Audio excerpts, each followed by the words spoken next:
Muri yeZimbabwe ndinokuchingamidzai zvakare panonzi pano. Nhasi tiri kutarisa nhau iri kupisa pamadandemutande iyo inobva kune mumwe socialite anozivikanwa zvikuru Mabrijo, uyo ari kutrenda mushure mekunge arohorwa nemari inoshamisa $50,000. Vamwe vari kufara asi vamwewo ndivo vari kushoropodza. Ndapota musakanganiwawo kusubscribe, kufollowa nekulaikawo vhidhiyo rino kuitira kuti mashoko aya asvike kure. Mabrijo ari mumufaro mukuru mushure mekunge abvisirwa roora.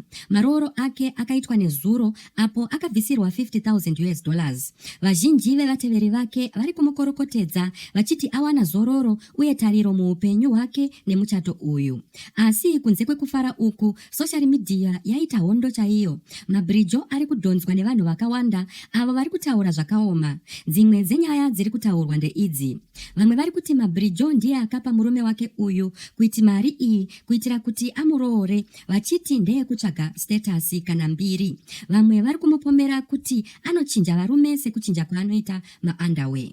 Pane mashoko anorwadza ari kutaurwa pamusoro pemurume wake uyu, achinzi kamudhara kanorwarawo. The old man might be sick. Uye vamwe vachiti muchato uyu itsvina chaiyo.